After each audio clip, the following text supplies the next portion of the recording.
భూసేకరణ విధానాన్ని నిరసిస్తూ నిర్వాసితులు మరోసారి పెద్ద ఎత్తున ఆందోళనకు దిగారు.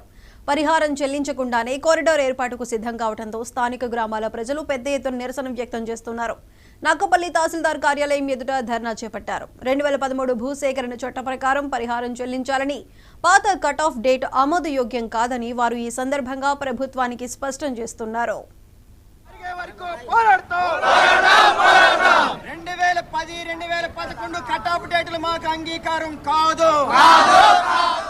అనకాపల్లి జిల్లా పాయిక్రావుపేట నియోజకవర్గం నక్కపల్లి మండలంలోని రాజయ్యపేట, బుచ్చిరాజుపేట, చందనాడు, వేంపాడు, డియల్పూర్ గ్రామాల్లో పారిశ్రామిక కారిడార్ ఏర్పాటుకు ప్రభుత్వం 2010లో 5,500 ఎకరాల భూసేకరణ చేపట్టింది.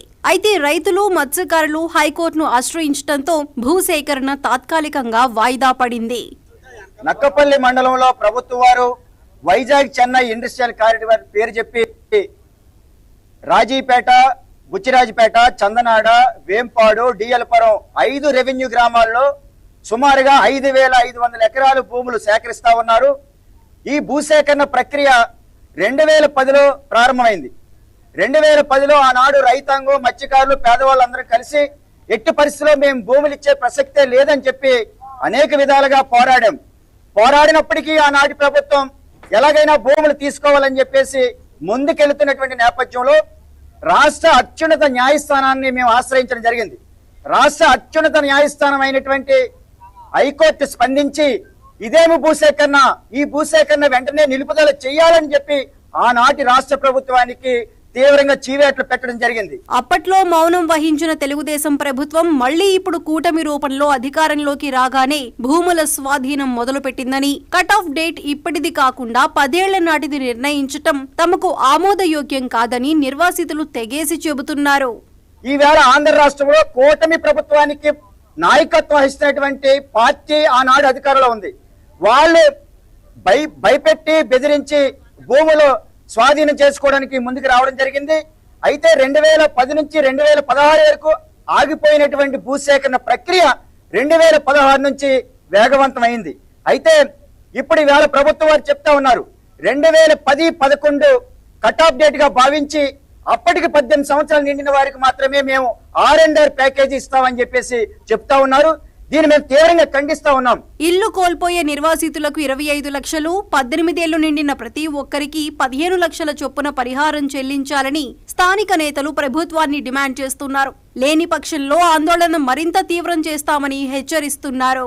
నష్టపరిహారం చెల్లించకుండా భూముల్లోకి అక్రమంగా వచ్చి ఈ చెట్లు కూడా నరికించడం, జేసీబీలతో సదును చేయించడం చేస్తున్నారు. అందరికి పూర్తిగా నష్టపరిహారం చెల్లించిన తర్వాతే అధికారులు పనులు చేపట్టాలి. అలాగే భూములు, ఇల్లు కోల్పోతున్న R&R ప్యాకేజీలో 2010 కట్ ఆఫ్ డేట్ పెట్టారు. 2010 కట్ ఆఫ్ డేట్ అంటే ఈ రోజు భూములు తీసుకొని 2010 కట్ ఆఫ్ డేట్ అంటే ఎంతో మంది నిరుద్యోగులు అన్యాయం అయిపోతున్నారు. 2024 కట్ ఆఫ్ డేట్ పెట్టి 18 సంవత్సరాలు నిండిన ప్రతి ఒక యువకుడికి R&R ప్యాకేజీ చెల్లించాలి.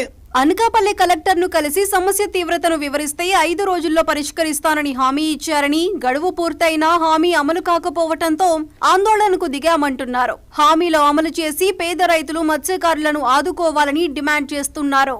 ఈ ప్రభుత్వం హామీ ఇచ్చింది నిర్వాసితుల్ని పూర్తి స్థాయిలో ఆదుకుంటామని. ప్రభుత్వం ఇచ్చినటువంటి హామీకి కట్టుబడి ఈ వేళకి 18 సంవత్సరాలు నిండినటువంటి ప్రతి ఒక్కరికి కూడా 25 లక్షల రూపాయలు ఇల్లు కోల్పోయినటువంటి వారికి ప్యాకేజీ ఇవ్వాలి. ఎవరైతే ప్రభావిత గ్రామాల్లో నివసిస్తున్నటువంటి 18 సంవత్సరాలు నిండిన ప్రతి ఒక్కరు కూడా 15 లక్షల రూపాయల ప్యాకేజీ ఇవ్వాలని చెప్పేసి ఈ రోజు కోరుతా ఉన్నాం.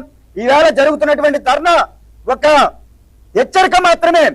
ప్రభుత్వం గాని, అధికారులు గాని ఒళ్ళు దగ్గర పెట్టుకొని నిర్వాసితులు గాని ఆదుకోకపోతే భవిష్యత్తులో పెద్ద ఎత్తున ఆందోళన చేస్తామని చెప్పేసి మేము ప్రభుత్వానికి హెచ్చరిస్తా ఉన్నాం.